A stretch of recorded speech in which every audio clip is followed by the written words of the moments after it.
আসসালামু আলাইকুম ওয়া রাহমাতুল্লাহ। সুপ্রিয় আলোর পথের দর্শক মণ্ডলী, আশা করি মহান আল্লাহ রব্বুল আলামিনের অশেষ মেহেরবানি ও দয়ায় আপনারা সবাই ভালো আছেন। প্রিয় দর্শক, আজকে আপনাদের সামনে আমি কিছু অন্যরকম আলোচনা করার চেষ্টা করব ইনশাআল্লাহ, যেটা চিন্তার বিষয়, যেটা নিয়ে আপনারা চিন্তার মধ্যে ঢুকে পড়বেন। প্রিয় দর্শক, কি সেই বিষয় আসুন আমরা জেনে নিই। ইসরায়েল টুডে একটি ইসরায়েলের অন্যতম গণমাধ্যমের নাম, প্রথম সারির পত্রিকা বলা যায়।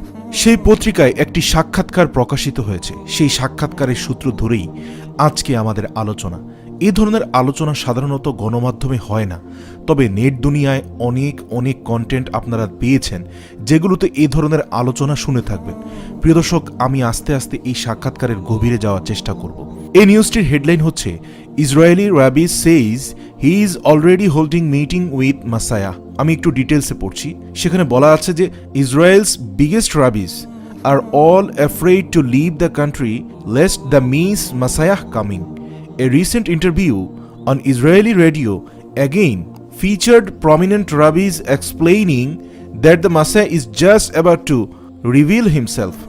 মানে ইয়াহুদীদের ধর্মগুরু, তাদের মধ্যে যারা সর্বোচ্চ, তাদের অন্যতম একজন সাক্ষাৎকার দিয়ে আরেকজনের উদ্ধৃতি সাপেক্ষে বলেছেন যে তার সাথে ইতিমধ্যে তাদের মাসায়াহ অর্থাৎ তার সাথে দাজ্জালের সাক্ষাৎ হয়েছে এবং বিস্তারিত আলাপ হয়েছে। প্রিয় দর্শক, এই সংবাদের গভীরে যাওয়ার চেষ্টা করছি। ভিডিও ডেসক্রিপশন এবং পিন কমেন্টে আপনাদের জন্য অবশ্যই ইসরায়েলি টুডে যেই পত্রিকাটি এই সংবাদ ছাপিয়েছে দাজ্জালের সাথে সাক্ষাতের, সেই সংবাদের লিঙ্কটি আপনাদেরকে দিয়ে দিচ্ছি। আপনারা পুরোটি পড়ে নিতে পারেন, যাতে আপনারা বিস্তারিতভাবে পড়তে পারেন, জানতে পারেন, এটি নিয়ে গবেষণা ও আলোচনা করতে পারেন।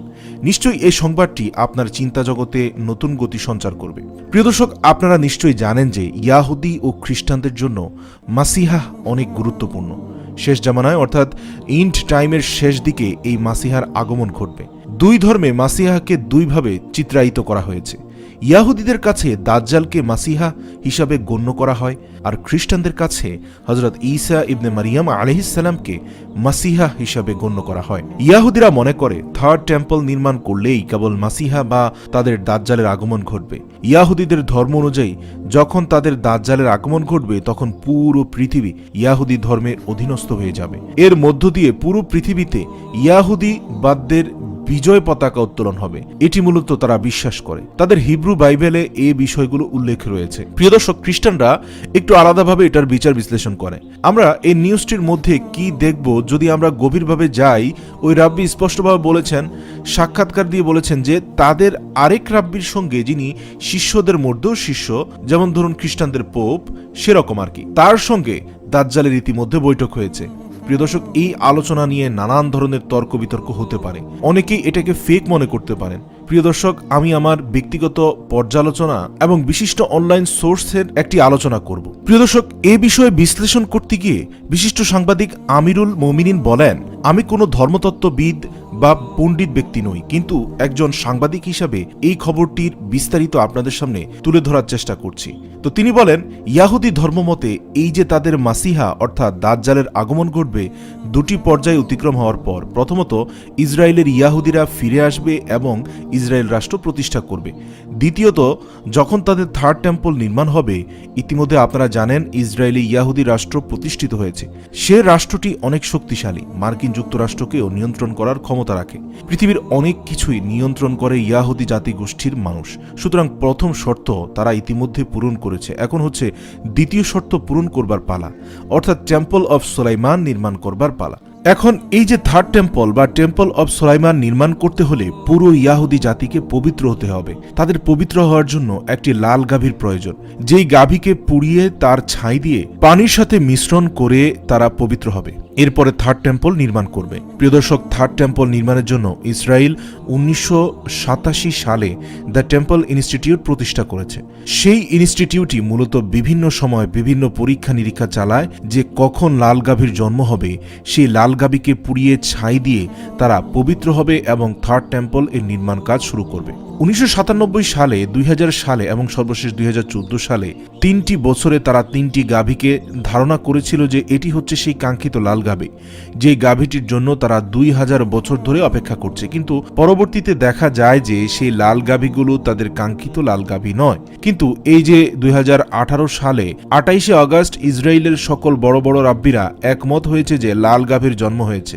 এই লাল গাভীটি এখন এমন একটি বয়সে উপনীত হবে যে যখন সেটিকে পুড়িয়ে দেওয়া হবে, এরপর সেই ছাই পানির সঙ্গে মিশিয়ে পুরো ইয়াহুদি জাতিগোষ্ঠী পবিত্রতা অর্জন করবে।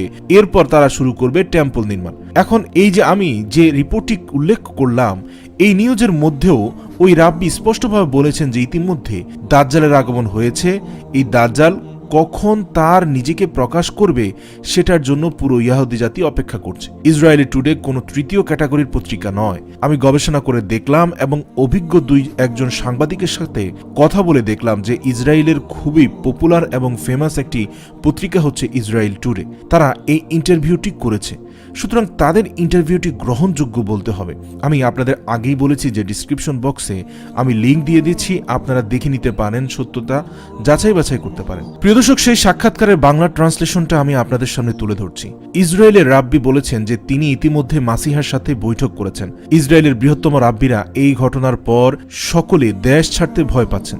এই কারণে ভয় পাচ্ছেন মাসিহা অর্থাৎ যখন দাজ্জালের আগমন ঘটবে বিভিন্ন ধর্মীয় তত্ত্বের মতে তখন বিশ্বব্যাপী একটি বিশাল অস্থিরতা তৈরি হবে, সেটা যুদ্ধের চেয়ে ভয়াবহ অবস্থা হবে। সেই কারণে সম্ভবত ইসরায়েলের রাব্বিরা দেশ ছাড়তে ভয় পাচ্ছেন। পাশাপাশি তারা চাচ্ছে তাদের 2000 বছরের অপেক্ষাকৃত মাসিহ দাজ্জালের সঙ্গে দেখা করতে, অর্থাৎ দাজ্জালের সাথে যেন তাদের সাক্ষাৎ হয় সেটি চাচ্ছেন। তো যিনি ইন্টারভিউ দিয়েছেন ইসরায়েল টুডে পত্রিকায়, তার নাম হচ্ছে ইয়াকুব জিসহোল্ডস। তিনি রোববার ধর্মীয় সম্প্রচারক মানে ধর্মীয় রেডিও 2000-এ বলেছেন যে তাদের শীর্ষ পর্যায়ের একজন দাজ্জালের সাথে সরাসরি যোগাযোগ করেছে। প্রিয় দর্শক, আজকে আমি কেন আপনাদের সামনে এত তথ্য উপস্থাপন করছি? বিশ্বব্যাপী করোনা ভাইরাসের যে উদ্বেগ, এটি শুধুমাত্র উদ্বেগ নয়, পৃথিবী একটি নতুন ক্রান্তিকালের মধ্যে প্রবেশ করেছে। অনেকেই বলছেন এটি পৃথিবীর শেষ সময়। অনেকে নানানভাবে বিশ্লেষণ করছেন। ইসলাম, খ্রিস্টান, ইয়াহুদি, বিভিন্ন ধর্মের বিভিন্ন পণ্ডিতরা বিভিন্নভাবে বিশ্লেষণ করছেন এই সময়টাকে।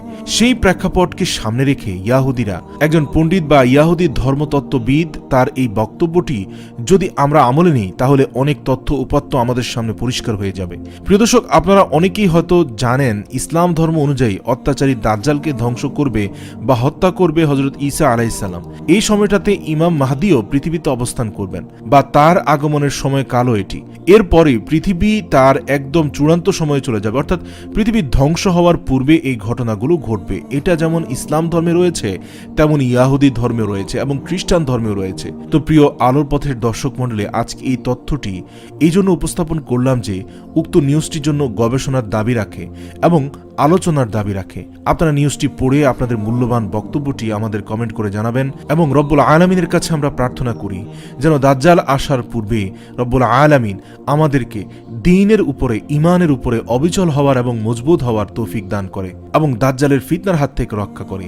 এর জন্য রাসূল সাল্লাল্লাহু আলাইহি সাল্লামের শিখানো দোয়া এবং সূরা কাহাফ মুখস্থ তথা বেশি বেশি অধ্যয়ন করতে হবে যাতে আল্লাহ আমাদের দাজ্জালের ফিতনার হাত থেকে রক্ষা করেন।